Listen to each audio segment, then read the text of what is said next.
23 mars 1943. 19:47 heures. Varsovie, Pologne occupée.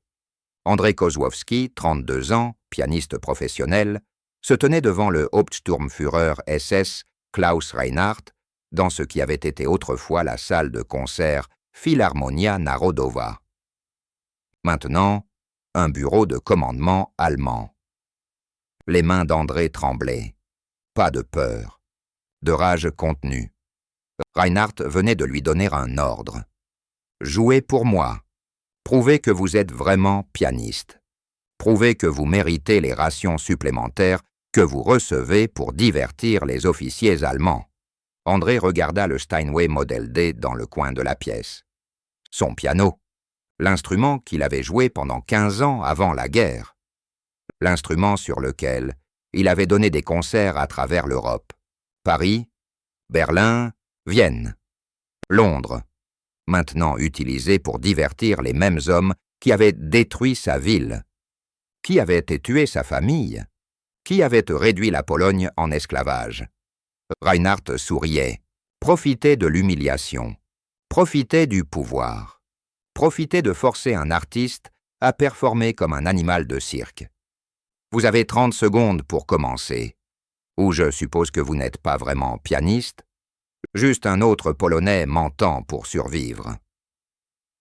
André s'approcha du piano, s'assit sur le banc, posa ses mains sur les touches d'ivoire froid, familières, reconfortables, maison. Puis il retira ses mains, se leva, se tourna vers Reinhardt et dit les mots qui changeraient son tout. « Non, je ne jouerai pas pour vous. » Le sourire de Reinhardt disparut. « Quoi? Je ne jouerai pas. Je ne jouerai jamais pour des nazis. Vous pouvez me tuer, mais vous ne pouvez pas me forcer à jouer. » André Kozłowski était né à Varsovie en 1911. Fils d'un professeur de musique, avait commencé le piano à 5 ans, prodige. À 10 ans, il jouait des concertos complets. À 15 ans, il étudiait au conservatoire de Varsovie. À 20 ans, il donnait des concerts professionnels à travers l'Europe. Chopin, Liszt, Rachmaninoff, les pièces les plus difficiles du répertoire. Il les jouait avec une précision technique parfaite et une profondeur émotionnelle qui faisait pleurer les audiences. La musique n'était pas son travail, c'était son identité, son âme, la seule chose qui comptait. En septembre 1939, l'Allemagne envahit la Pologne. La guerre détruisit tout. Les concerts s'arrêtèrent. Les salles de concert furent fermées ou converties en quartiers généraux militaires.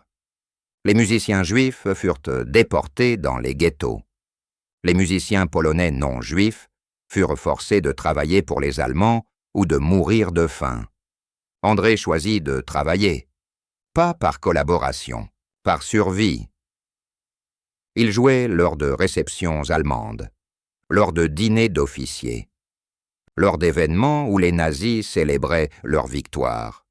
Il jouait parce que cela lui donnait des rations, parce que cela lui permettait d'éviter les camps de travail, parce que rester en vie signifiait peut-être survivre jusqu'à la libération. Mais chaque note qu'il jouait pour eux était torture. Chaque applaudissement allemand était humiliation. Chaque sourire d'officier nazi était poignard dans son âme. Il jouait la musique qu'il aimait pour les hommes qu'il haïssait. Et cela le détruisait lentement. Jusqu'au 23 mars 1943. Jusqu'au jour où Reinhardt ordonna « Jouez pour moi ». Et André dit non. Reinhardt ne comprenait pas immédiatement. Les Polonais ne disaient pas non aux ordres allemands. Dire non signifiait exécution, signifiait torture, signifiait mort. Mais André se tenait là, calme, résolu, ayant clairement dit non. Reinhardt se leva de son bureau, s'approcha d'André, se tenait à 30 centimètres, regardant dans ses yeux. « Vous refusez un ordre ? » ?»« Oui. »« Vous comprenez les conséquences ? » ?»« Oui. »« Vous préférez mourir plutôt que jouer du piano ? Je préfère mourir plutôt que jouer pour vous. Reinhardt frappa. Poing fermé, plein visage. André tomba, sang coulant de son nez. Reinhardt le frappa à nouveau. Coup de pied dans les côtes. André roula, se protégea. N'essaya pas de riposter. Riposter signifiait mort immédiate. Mais il ne supplia pas non plus. Ne pleura pas, ne se soumit pas. Juste accepta les coups. Attendit qu'il s'arrête. Reinhardt s'arrêta, essoufflé, en colère. Humilié qu'un Polonais ose défier. Humilié qu'un artiste ose refuser. Humilié que ses coups n'aient pas brisé la volonté de cet homme. Il sortit son arme de service. Walther P38. Pistolet semi-automatique standard pour les officiers SS. 9 mm, 8 cartouches dans le chargeur. Une dans la chambre. Il pressa le canon contre la tempe d'André. Dernière chance, jouez ou mourrez. André regarda Reinhardt, sang sur son visage, douleur dans ses côtes, canon froid contre sa peau, et sourit, pas de joie, de défi, de victoire. Alors tuez-moi, parce que je ne jouerai pas. Reinhardt hésita, doigt sur la détente, pression légère, juste besoin de presser complètement, juste besoin de tirer, juste besoin de tuer cet insolent Polonais qui osait défier l'autorité allemande. Mais il n'a pas tiré, parce que Reinhardt avait un problème. Il avait organisé une réception pour le lendemain soir. 20 officiers SS de haut rang, invités du gouvernement général, invités qui s'attendaient au divertissement, s'attendaient à la musique, s'attendaient au meilleur pianiste de Varsovie, André Kozłowski, le pianiste que Reinhardt avait promis de fournir. Si Reinhardt tuait André maintenant, il n'aurait pas de pianiste pour la réception. Il semblerait incompétent, incapable de contrôler même un simple musicien polonais. Cela nuirait à sa réputation, possiblement à sa carrière. Les SS récompensaient l'efficacité, punissaient l'échec. Tuer André serait satisfaisant, mais créerait un problème. Reinhardt abaissa l'arme. Vous pensez avoir gagné. Vous ne l'avez pas fait. Je ne vous tuerai pas maintenant. Je vous donnerai le temps de reconsidérer. Demain soir, 19h ans, vous jouerez pour mes invités. Ou je ne vous tuerai pas rapidement. Je vous enverrai à Auschwitz. Vous savez ce qui se passe là-bas. Vous savez comment les prisonniers meurent, lentement, douloureusement, travail forcé jusqu'à ce que votre corps s'effondre, puis chambre à gaz. C'est votre choix. Jouez demain ou mourrez à Auschwitz dans 3 mois. André ne répondit pas. Juste se leva, essuya le sang de son visage. Sortit du bureau. Pas chassé, pas banni, juste autorisé à partir. Parce que Reinhardt croyait qu'André reviendrait. Croyait que la menace d'Auschwitz changerait son esprit. Croyait que tous les hommes avaient un prix. Un point de rupture. Un moment où la survie l'emportait sur le principe. Reinhardt se trompait. André rentra à son appartement. Petit espace dans ce qui avait été le ghetto juif avant les déportations. Les Juifs étaient partis maintenant, morts ou dans les camps. Leurs appartements réaffectés aux Polonais non juifs qui travaillaient pour les Allemands. André vivait entouré de fantômes, entouré de souvenirs de personnes qui n'existaient plus. Il s'assit sur son lit, pensa à ses options. Option 1. Jouer demain, survivre, continuer l'humiliation, continuer à vivre comme esclave culturel des nazis, peut-être survivre jusqu'à la libération, peut-être mourir quand même, mais avoir une chance. Option 2. Refuser de jouer, être envoyé à Auschwitz, mourir dans 3 mois. Mort certaine, aucune chance de survie, mais mort avec dignité. Mort sans avoir compromis, mort en sachant qu'il avait choisi le principe sur la survie. La plupart des gens choisiraient l'option 1. La survie est instincte. La survie est rationnelle. La survie est humain. Mais André n'était pas la plupart des gens. Pour André, la musique était âme.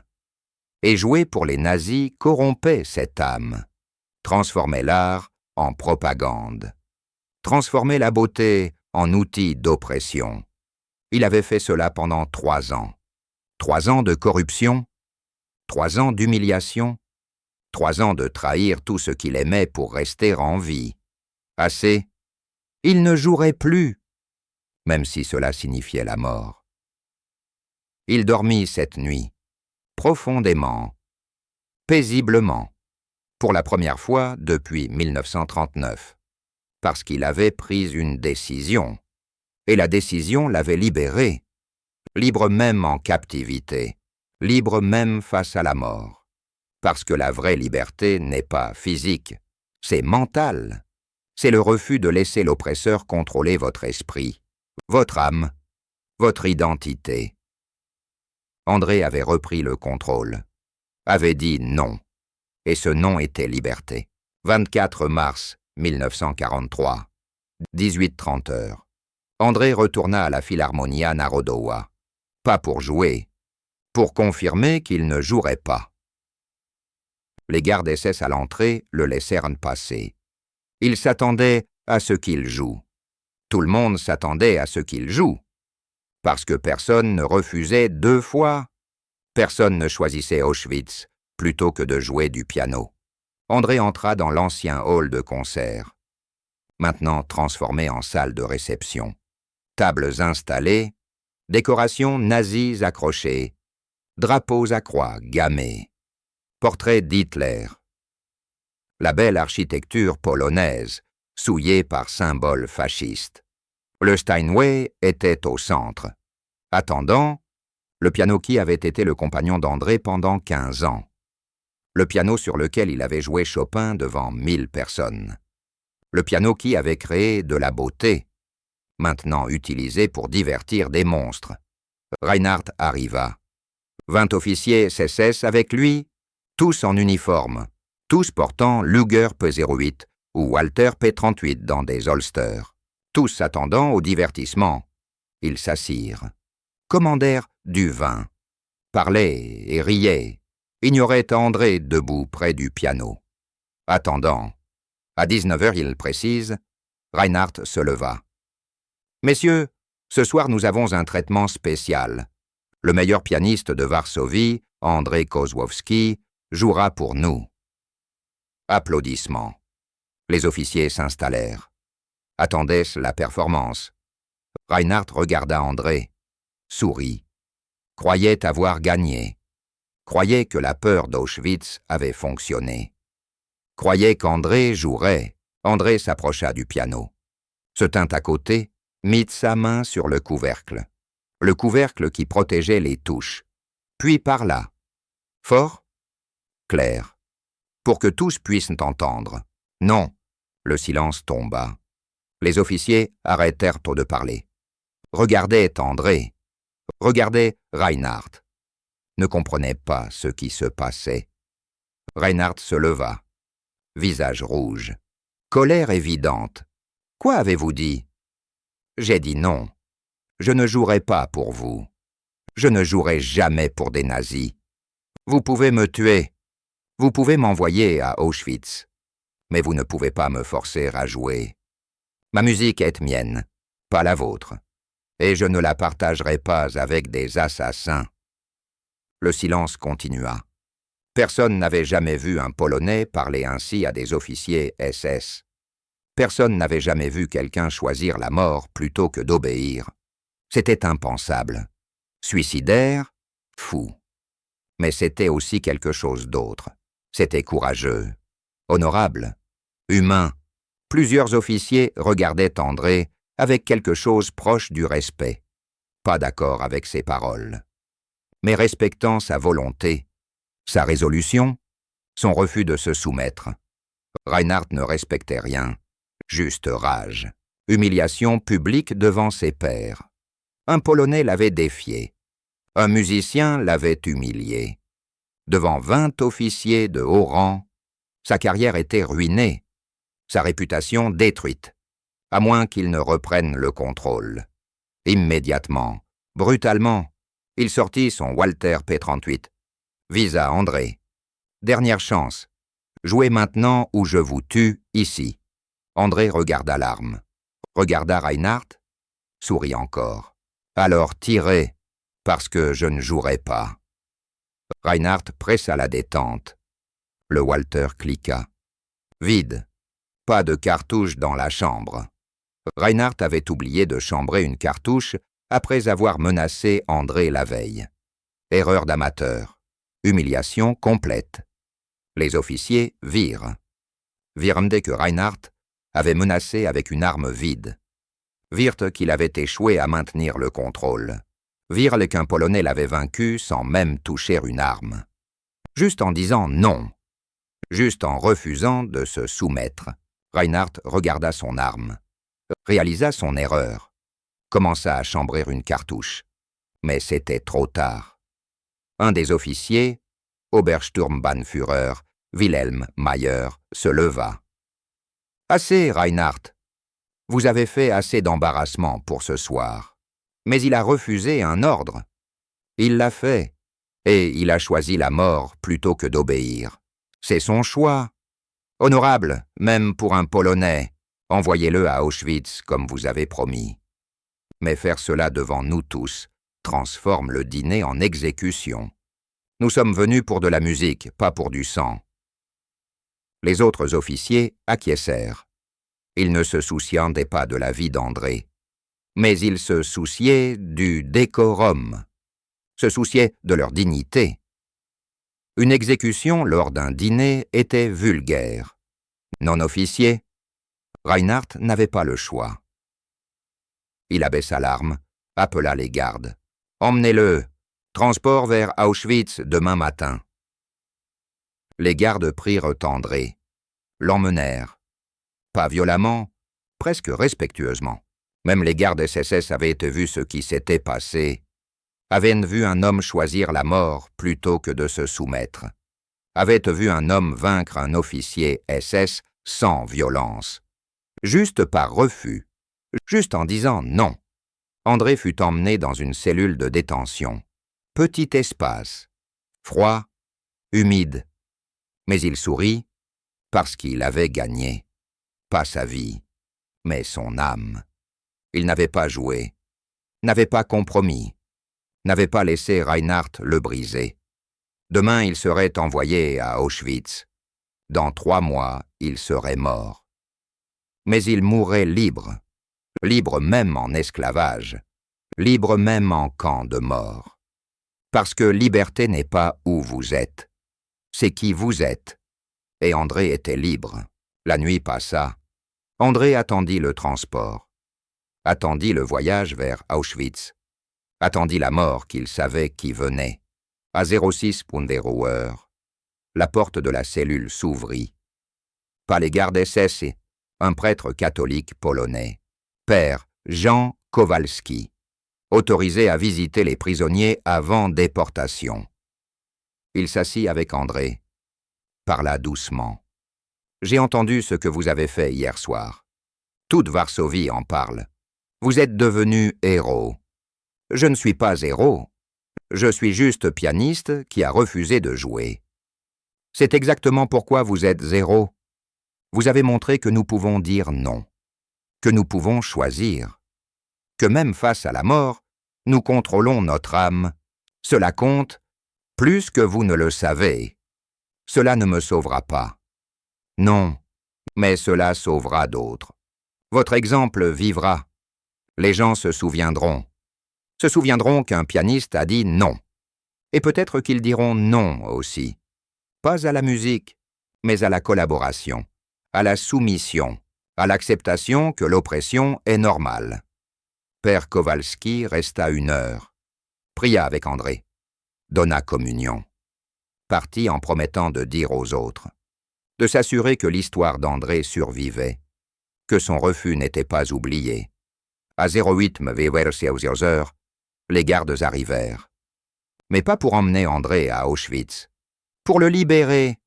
André ne comprenait pas. Les gardes non plus. juste suivait les ordres. Ordre de l'Obersturmbannführer Mayer. Mayer avait pris le contrôle de la situation après l'humiliation de Reinhardt la veille. Avait décidé qu'André était plus utile vivant que mort. Pas comme pianiste, mais comme exemple. Mayer comprenait quelque chose que Reinhardt ne comprenait pas. Tuer André en ferait martyr. Le symbole vivant que les nazis ne pouvaient pas briser l'esprit polonais, mais le garder en vie, l'empêcher de jouer, le laisser vivre dans sa propre défaite, cela montrerait que le refus n'avait pas d'importance, que les nazis contrôlaient toujours tout, que dire non ne changeait rien. C'était calcul froid, calculé pour minimiser l'impact de la défiance d'André. Mais Mayer se trompait, parce que la libération d'André n'était pas victoire nazie, c'était victoire polonaise. André était libre, pas autorisé à jouer publiquement, pas autorisé à travailler pour les Allemands, mais en vie. Et vivant signifiait raconter l'histoire, signifiait et inspirer d'autres, signifiait prouver que dire non était possible. André vécut le reste de la guerre dans la clandestinité, caché par la résistance polonaise, jouait lors de concerts secrets, petits rassemblements où les Polonais se réunissaient pour entendre de la musique, pas pour divertissement, pour résistance, pour prouver que la culture polonaise survivait, que l'art survivait, que l'humanité survivait. Chaque concert était acte de défiance. Chaque note était refus d'accepter l'occupation. Chaque performance était victoire contre les nazis qui avaient essayé de le briser. Reinhardt fut transféré du front de l'Est en mai 1943. Punition pour son incompétence, pour avoir perdu le contrôle, pour avoir été humilié par un pianiste polonais. Il mourut près de Stalingrad en février 1944. Tué au combat. Sa mort n'était pas remarquée. Juste un autre officier SS mort dans une guerre perdue. Mais sa défaite face à André fut remarquée, fut rappelée, fut racontée et re-racontée dans tout Varsovie occupé. L'histoire du pianiste qui a dit non. L'histoire de l'officier SS vaincu sans violence. L'histoire qui prouvait que parfois ne rien faire est le plus grand acte de résistance. André Kozłowski survécut à la guerre. Varsovie fut libérée en janvier 1945. Il retourna à la Philharmonia Narodowa. Le bâtiment était endommagé par les bombardements, mais réparable. Le Steinway était toujours là, couvert de poussière, désaccordé, mais intact. André s'assit, posa ses mains sur les touches, et joua. Chopin, nocturne en mi bémol majeur, Opus 9, numéro 2, la première pièce qu'il avait apprise enfant, la pièce qui représentait tout ce que la musique signifiait pour lui. Beauté, émotion, humanité. Il joua pour salle vide, joua pour fantômes de ceux qui étaient morts, joua pour mémoire de ceux qui avaient résisté, joua parce qu'il était libre, vraiment libre, pour la première fois depuis 1939. Et les notes résonnaient dans la salle vide, pas fort, pas dramatique, juste belle, juste vraie, juste humaine.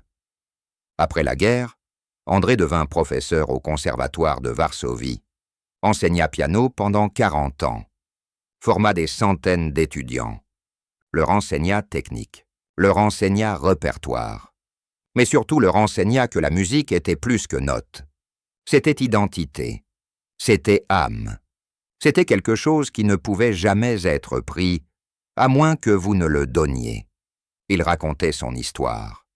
Pas souvent, pas comme vantardise, juste comme leçon.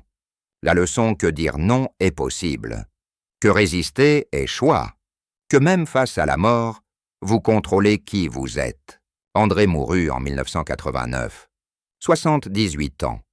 Cause naturelle, ses funérailles furent massives.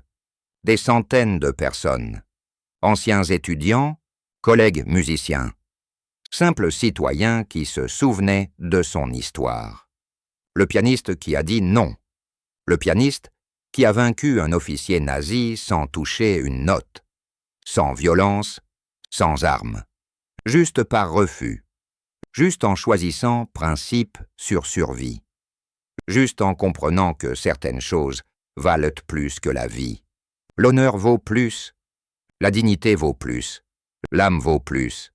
Et André avait gardé les trois, avait gardé son honneur en refusant de jouer pour les nazis, avait gardé sa dignité en acceptant la mort plutôt que la soumission, avait gardé son âme en ne permettant jamais à l'oppression de définir qui il était. L'histoire d'André n'est pas histoire de héros, c'est histoire de choix. Le choix de dire non quand tout le monde s'attend à oui. Le choix de résister quand la résistance semble impossible. Le choix de garder votre humanité même quand des monstres essaient de la prendre. C'est histoire qui compte, pas parce qu'elle est dramatique, mais parce qu'elle est vraie, parce qu'elle est humaine, parce qu'elle prouve que même dans les moments les plus sombres, le choix existe, que la liberté existe, que la résistance est possible. Un pianiste, un piano, un refus de jouer. C'est tout ce qu'il a fallu pour vaincre un officier nazi. Pas avec balles, pas avec violence, juste en disant non, juste en refusant de se soumettre, juste en comprenant que sa musique était sienne, pas la leur, et qu'aucune menace, aucune arme, aucun camp de mort ne pouvait changer cela. André a gagné, pas sa vie, mais son âme, et dans une guerre où des millions ont perdu les deux, garder son âme était victoire. Victoire complète, victoire qui compte, victoire qui dure. 79 ans après, nous nous souvenons encore. Nous racontons encore son histoire. Nous honorons encore son choix. Le pianiste qui a vaincu un nazi sans jouer une note, sans tirer un coup de feu, sans lever le poing, juste en disant non, et en le pensant vraiment. C'est assez, c'est tout. C'est victoire.